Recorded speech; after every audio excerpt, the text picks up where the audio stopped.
Et je vais vous expliquer aujourd'hui la miséricorde. Et c'est impossible de l'expliquer si on n'explique pas ce que c'est que le jugement. Parce que la miséricorde sans le jugement, ça ne marche pas.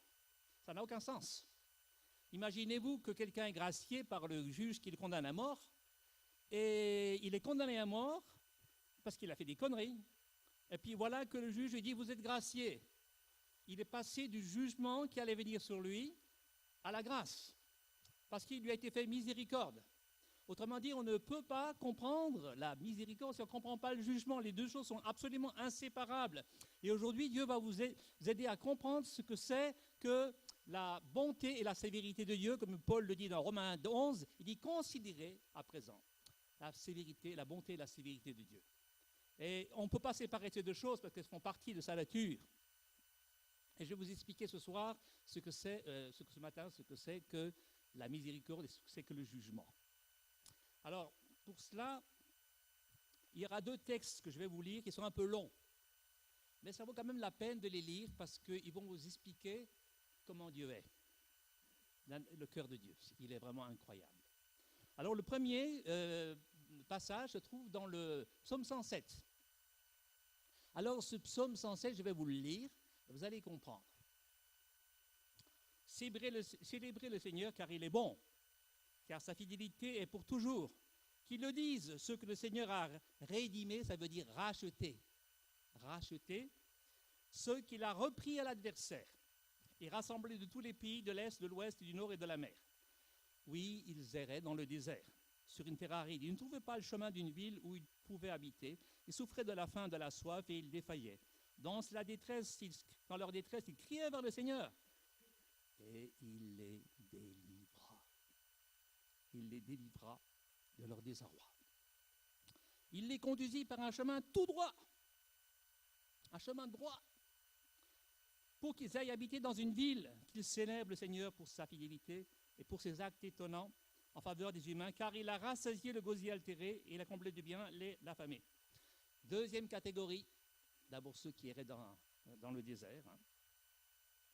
Et puis maintenant, d'autres habitaient les ténèbres de l'ombre de la mort. Oh, bon, ça c'est pas mieux que le désert, c'est pire même, beaucoup pire, bien pire. Prisonniers dans l'affliction et dans les chaînes, dans les fers. Pourquoi? Parce qu'ils s'étaient rebellés contre les paroles de Dieu, parce qu'ils avaient méprisé le conseil du Très-Haut. Il humilia alors leur cœur par l'oppression. Ils trébuchèrent et personne ne les secourut. Mais dans le détresse, ils crièrent vers le Seigneur. Et il les sauva de leur désarroi, et il les sauva de leur désarroi, et il les sauva de leur désarroi. Alléluia. Il les fit sortir des ténèbres de l'ombre de la mort, et il rompit leurs liens. Qu'il célèbre le Seigneur pour sa fidélité, pour ses actes étonnants en faveur des humains, car il a brisé les portes de bronze, il a cassé les verrous de fer. Waouh, waouh, waouh. Quelle grâce, quelle grâce, quelle grâce. Dieu les a entendus, il a vu leur situation et devant leurs cris, il a craqué et il les a repêchés. Il les a sortis des liens de la mort et des fers qui les tenaient prisonniers. Quelle grâce, quel cœur de Dieu, quel merveilleux cœur de Dieu. D'autres habitaient les ténèbres, troisième catégorie, ils habitaient cette fois-ci, carrément, ils habitaient les ténèbres et l'ombre de la mort. Ça, c'est encore pire que la deuxième catégorie. Ils habitaient carrément dans les ténèbres et dans l'ombre de la mort, prisonniers dans l'affliction et dans les fers. Excusez-moi, je répète, non, excusez-moi. Oui, c'est la même chose. Voilà, je suis à la quatrième catégorie. Maintenant, les troisième catégories, c'est les imbéciles. Les imbéciles, les insensés. Alors là, c'est une autre catégorie. Par leur révolte et par leur faute, ils s'étaient condamnés, à l'affliction. Leur gosier avait en abomination toute nourriture et touchait même au port de la mort. Dans la détresse, ils crièrent aussi vers le Seigneur. Et il les sauva de leur désarroi. Il envoya sa parole et il les guérit. Merveilleux. Il envoya sa parole et il les guérit. Alléluia. Il les délivra de leurs infections. Intéressant, très intéressant. Il les délivra de leurs infections. qu'ils célèbrent le Seigneur pour sa fidélité et pour ses actes étonnants en faveur des humains, qu'ils offrent des sacrifices de reconnaissance et qu'ils racontent ses œuvres avec des cris de joie. Quatrième catégorie, ceux qui voyageaient sur la mer dans les bateaux, qui faisaient des affaires sur les grandes eaux. Ceux-là virent les œuvres du Seigneur et des actes étonnants dans les profondeurs. Il parla et il fit lever un vent de tempête qui souleva les flots. Il montait vers le ciel et descendait vers les abîmes. Il défaillait de peur dans leur malheur. Alléluia. Alléluia. Gloire à Dieu. Saisis de vertige, ils trébuchaient comme des ivrognes. Et toute leur sagesse ne valait rien, elle était complètement anéantie. Dans la détresse, ils criaient vers le Seigneur. Et là encore, il les fit sortir de leur désarroi. Il l'arrêta, il calma la tempête, et le flot se tut. Et se réjouirent de ce qu'ils s'étaient apaisés, et il les conduisit au port désiré.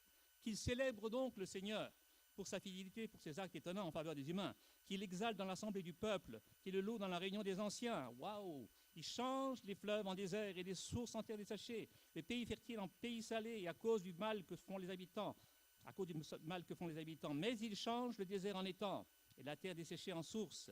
Il y fait habiter des affamés, il fonde une ville pour y habiter. Il ensemence des champs et plante des vignes qui produisent un fruit abondant, il les bénit, et ils deviennent très nombreux. Waouh! Frères et sœurs, 4 catégories. L'avant-dernière, c'était les insensés, les imbéciles. Avant, c'était les rebelles. Mais ce qui est incroyable, c'est que dans chacune de ces situations, Dieu est intervenu. Il ne les a pas laissés tomber. Parce qu'il est notre Père. Et il est venu les racheter. Il est venu les délivrer, les guérir. Quel papa que nous avons, merveilleux. Quand nous nous enfonçons dans la boue jusqu'au cou, il vient.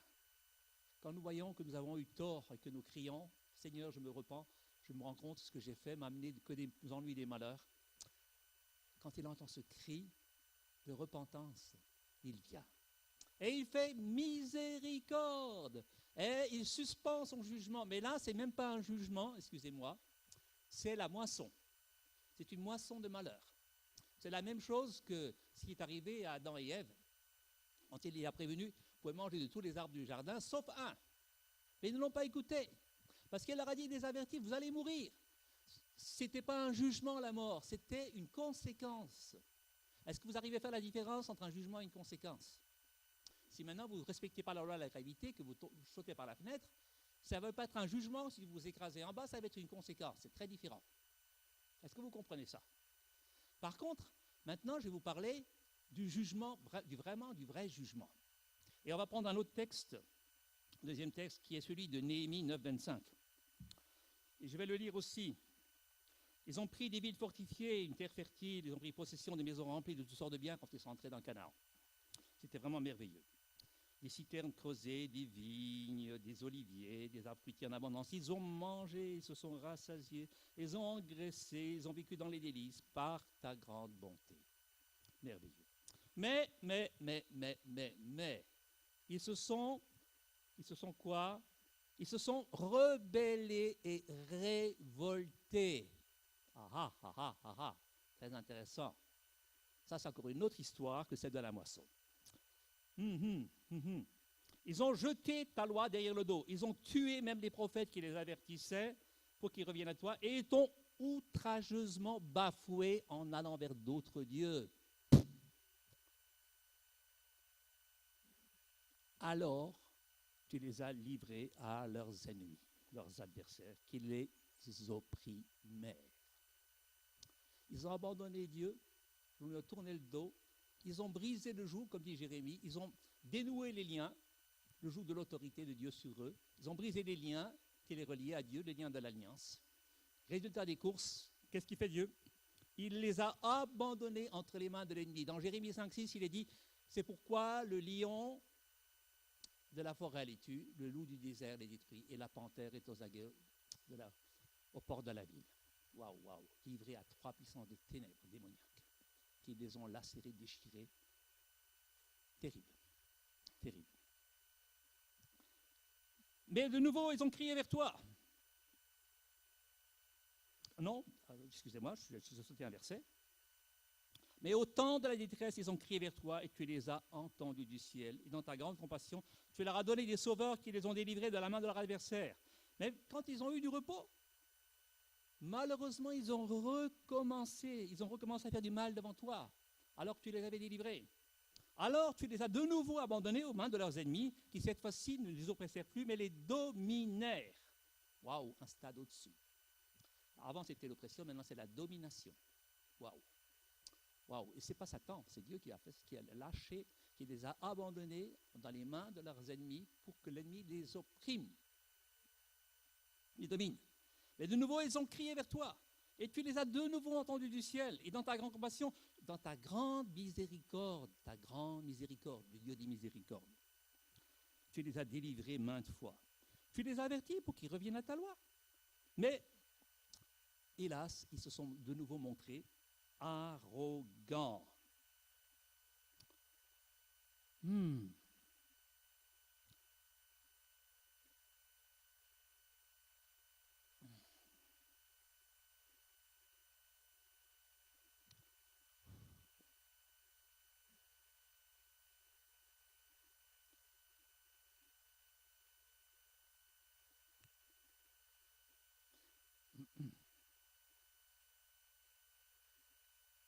Ils se sont montrés arrogants et ils n'ont pas écouté tes commandements.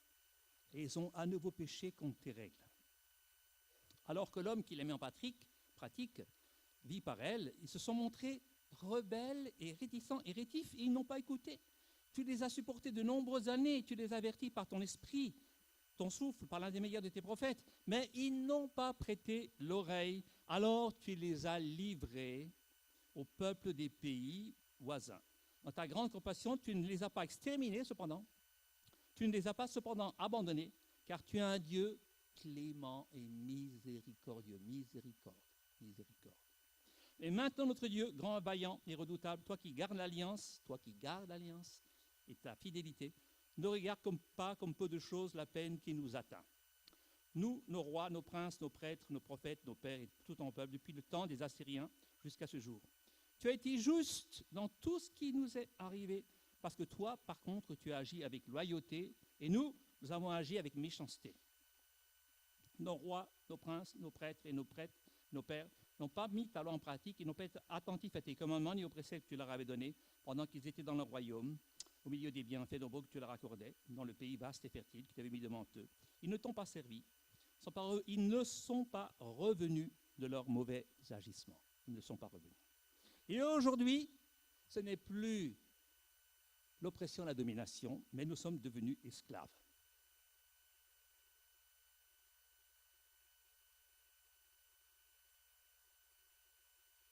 Et nous sommes devenus esclaves.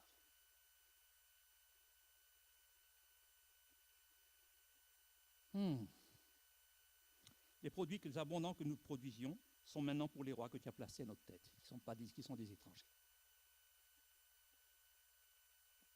À cause de nos péchés.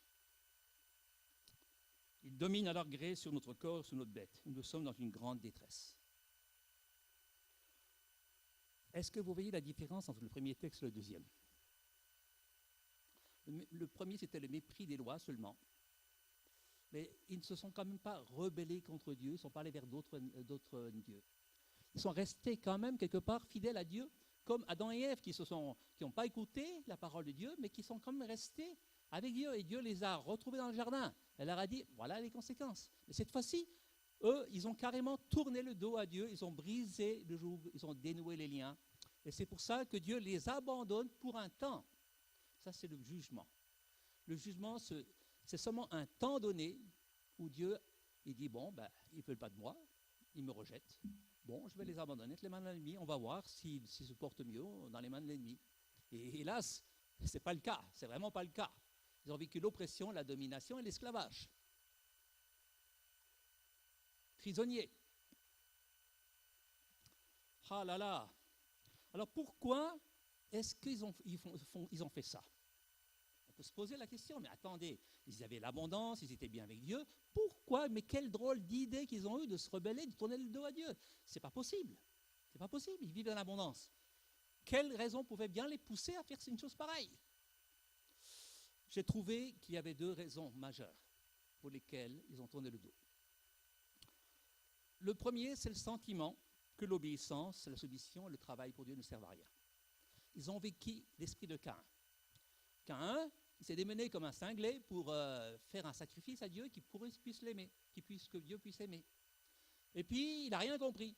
C'est pas lui qui a été béni, c'est son frère, qui lui n'a rien foutu, et puis qui a simplement fait faire un agneau. Mais attends, c'est injuste, c'est pas possible.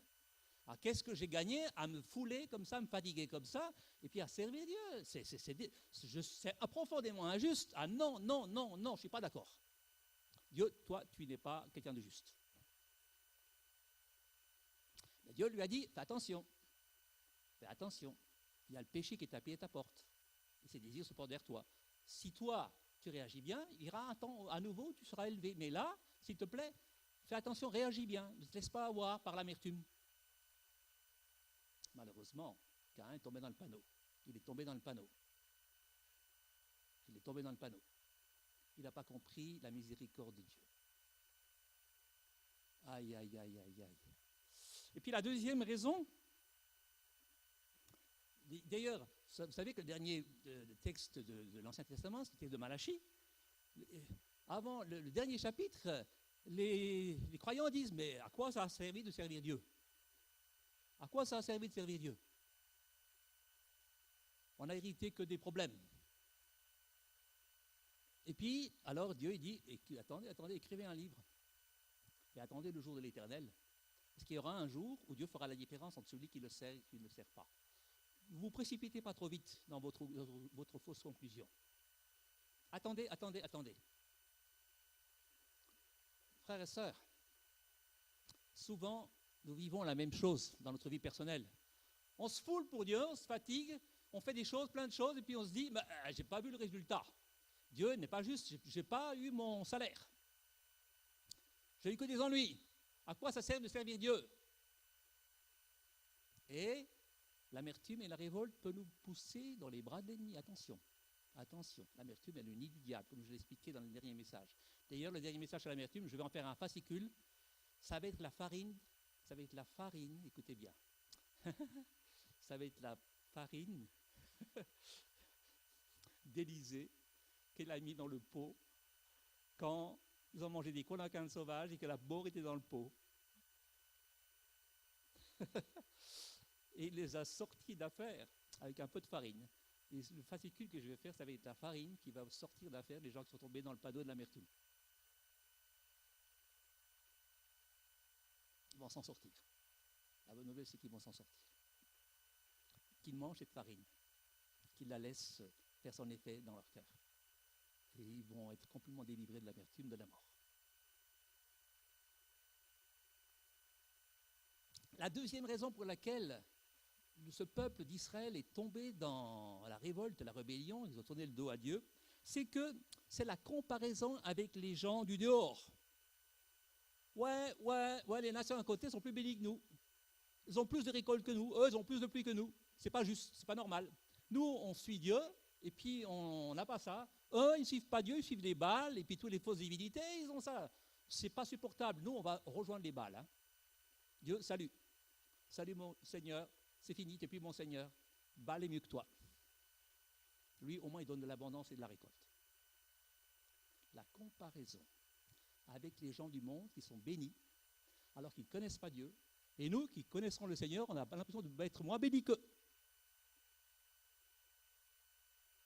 Et l'amertume te guette à ce moment-là, et la révolte te guette à ce moment-là. Pas normal, je ne comprends pas, Seigneur. Ils ne te connaissent pas, tu les bénis, puis moi qui te connais, tu ne me bénis pas comme je pense, comme je le souhaitais, comme je l'espérais. C'est pas normal. Salut. Aïe, aïe, aïe, aïe, aïe, aïe, aïe, aïe, aïe, aïe, aïe, aïe, aïe, aïe, aïe, aïe. Heureusement que le psalmiste du psaume 73 a compris le truc. Lui aussi commençait par s'énerver en disant, mais c'est pas possible. Ceux qui ne suivent pas Dieu sont plus bénis que ceux qui le servent. Mais au bout d'un moment, Dieu lui ouvre les yeux, il voit une fenêtre et puis il dit, ah mince, j'avais pas vu leur fin. Et je sais que je vais hériter la vie éternelle et que je serai au ciel. Eux n'y seront pas. Zut alors. Zut alors.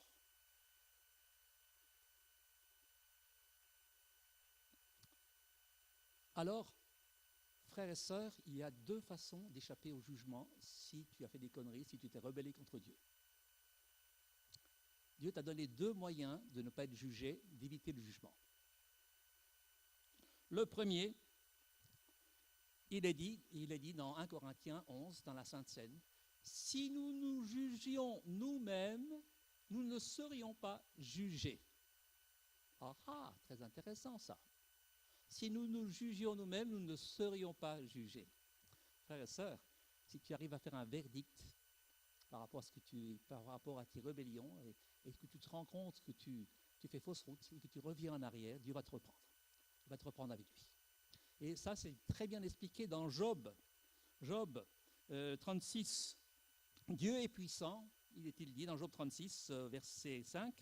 Dieu est puissant et il ne renonce pas. Non, il ne renonce pas. Il est puissant par la force de son intelligence, il ne laisse pas vivre le méchant, mais par contre, il fait droit aux affligés. Il ne détourne pas les yeux du juste. Il place des rois sur le trône, il les fait asseoir pour toujours afin qu'ils soient élevés. Mais viennent-ils à être liés de chaînes? Sont-ils pris dans les liens de l'affliction? C'est parce que Dieu dénonce leurs actions et leurs révoltes. Quand ils s'enorgueillissent, c'est ce qui est arrivé au roi Nabuchodonosor. Il a dit, oh, mon royaume, c'est moi, moi je suis un grand arbre, etc. Et un jour, il a un songe dans la nuit où il voit que l'arbre est coupé, que les branches sont dispersées, les fruits sont dispersés. Il ne comprend pas. Il va voir, personne n'arrive à lui expliquer. Mais il y a un Daniel, un prophète, qui vient le voir et qui dit, ton songe, moi je le comprends. Le grand arbre, c'est toi. Tu vas être recoupé. Ça veut dire comme une bête qui va perdre l'intelligence pendant 7 ans. Mais au bout de 7 ans, alors que tes ongles vont pousser, que tu vas manger de l'herbe comme les animaux des champs, à bout de 7 ans, les anges qui t'ont coupé vont revenir, ils vont te restaurer. Et là, ce sera un temps où tu vas te rendre compte que tu as péché par orgueil. Et à ce moment-là, je te rétablirai et tes conseillers reviendront. Daniel 4. Quelle merveilleuse histoire, un roi païen. Dieu est capable de le juger lui aussi, alors qu'il n'est pas chrétien, alors qu'il n'est pas croyant. Et il le rétablit alors qu'il n'est pas croyant. Pourquoi? Parce qu'il y a un prophète qui vient le voir et qui lui dit la vérité. Hérode n'a pas saisi le truc. Il y a aussi Jean-Baptiste qui est venu le voir en disant « ce que tu fais n'est pas bien ». Lui, au contraire, il lui a coupé la tête à cause de l'influence de sa femme. Mais Dieu voulait le sauver lui aussi, comme le roi Nabuchodonosor. Il voulait le sauver aussi. C'était une main tendue. Jean-Baptiste était une main tendue de Dieu pour le rétablir, pour le restaurer. La miséricorde de Dieu parlait à travers la bouche de Jean-Baptiste. Il disait, c'est pas bien ce que tu fais, mais reviens. Reviens vers Dieu. Parce que Dieu tend la main toujours. Alléluia. Il délivre l'affligé par son affliction et c'est par l'oppression qu'il l'informe. Il le retirera aussi de la détresse. À la place, tu seras au large, sans contrainte. La table sera chargée de mets succulents. Mais si tu juges si tu juges exactement comme le méchant juge, le jugement et l'équité de Dieu tomberont sur toi. Il leur dit de revenir du mal. S'ils écoutent et se soumettent, ils achèvent leur jour dans le bonheur, dans les années, dans les délices. S'ils n'écoutent pas, ils vont eux aussi périr par le javelot, même s'ils sont croyants.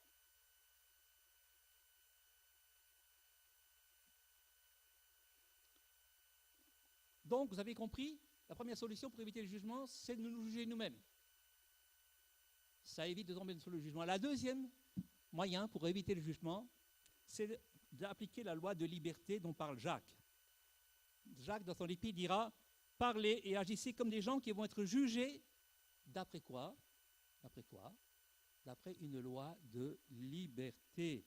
Car le jugement est sans compassion pour qui ne montre pas la compassion. Et par contre, la compassion triomphe toujours du jugement. Waouh! La compassion triomphe toujours du jugement. Et nous serons jugés de la manière dont nous jugeons les autres. Avec la même mesure que nous utilisons, Dieu va nous utiliser la même mesure que celle que nous utilisons nous, dans nos jugements à l'égard des autres. Attention. Alors vous avez compris maintenant ce qu'est la miséricorde et ce que fait la miséricorde. C'est incroyable quand même. C'est incroyable. Là, vous avez compris que ce n'est pas le rôle de la miséricorde d'éviter le jugement, mais la miséricorde y met fin. elle met fin au temps du jugement, comme elle a mis fin aux 70 ans de captivité qu'avait prophétisé Jérémie sur le peuple de Dieu. Et au bout de la 70e année, à tel jour précis, il a oint Cyrus pour délivrer Israël, qui a permis à Esdras de retourner dans son pays et de restaurer le temple.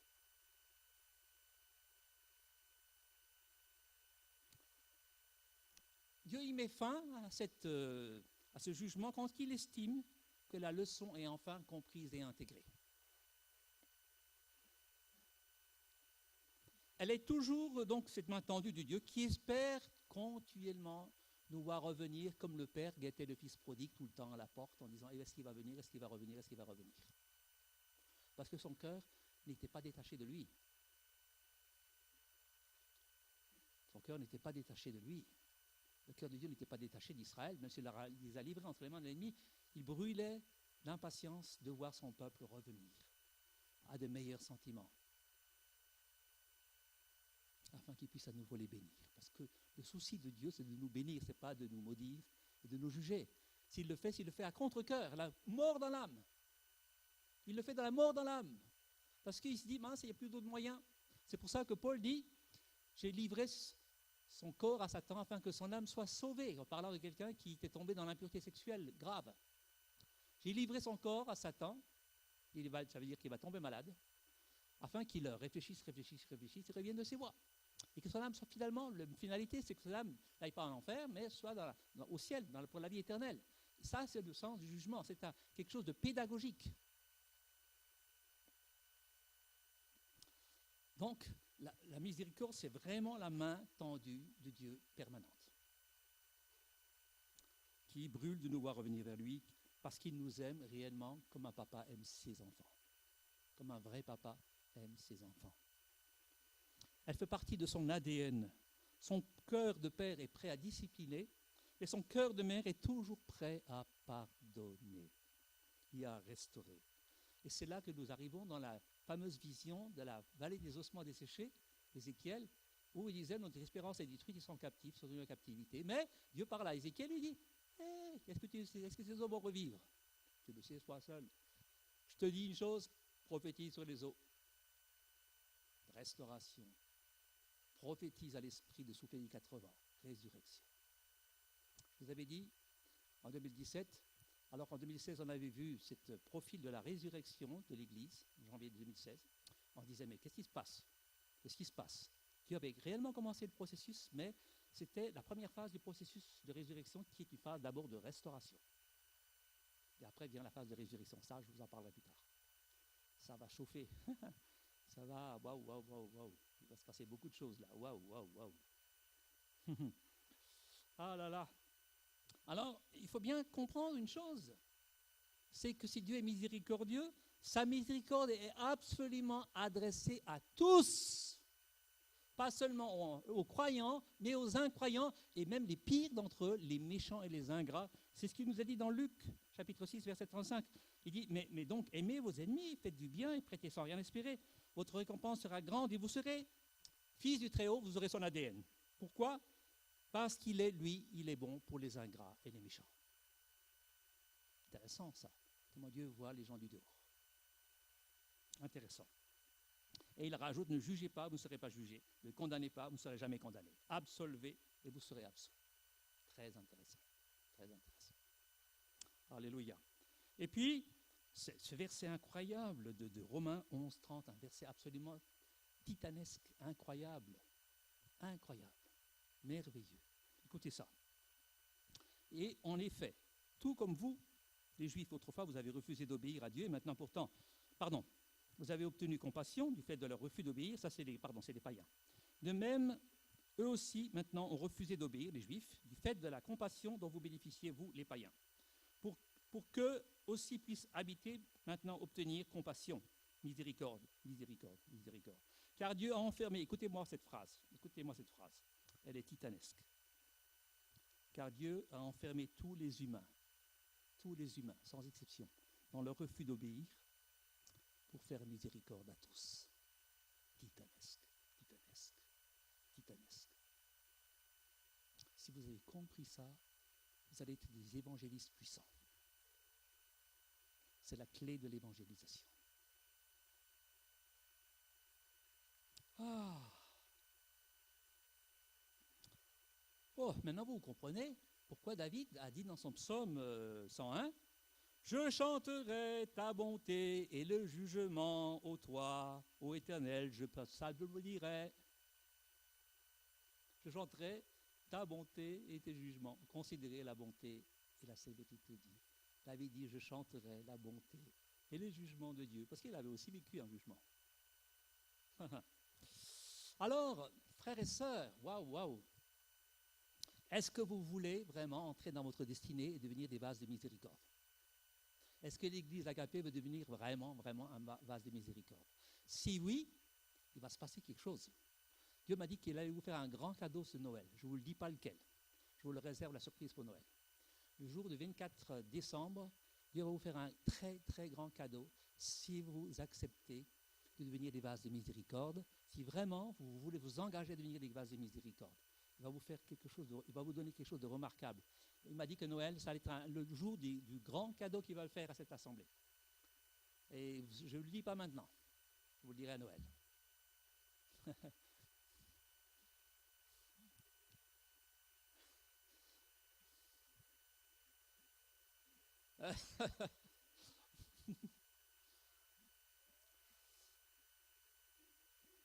Moi, j'aimerais qu'on célèbre Dieu maintenant pour sa miséricorde. Célébrer le Dieu des miséricordes, le Père des consolations. Célébrez-le. J'aimerais qu'on ait un temps de célébration au lieu de la Sainte Seine. J'aimerais qu'on ait un moment de célébration parce que il est vraiment le Dieu des miséricordes et le Père des consolations. Quel Dieu nous avons merveilleux. Quel Dieu merveilleux nous avons. Quel Dieu merveilleux nous avons. Alléluia. Alléluia. Alléluia. Alléluia. Ça va? Vous êtes vivants? Est-ce que vous avez compris ce message d'aujourd'hui? Vous avez compris la différence entre le jugement et la boisson? Les mauvaises moissons et le jugement, vous avez compris la différence? Vous avez compris comment Dieu traite les deux choses, et les mauvaises moissons et la rébellion, le rejet? Vous avez compris comment Dieu le traite et comment il le voit et qu'est-ce qu'il fait et comment il fait tout pour qu'on revienne vers lui. Alléluia, quel grand Dieu nous avons. C'est pour ça que chaque fois quand ils ont reconstruit le temple, après que Esdras et Néhémie aient terminé, quand ils ont reconstruit le temple, ils ont célébré Dieu pour sa miséricorde. Que sa miséricorde durera toujours, sa miséricorde durera toujours. Et ils ont chanté sa miséricorde durera toujours. Sa miséricorde durera toujours. Sa miséricorde durera toujours. Parce que la miséricorde triomphe du jugement.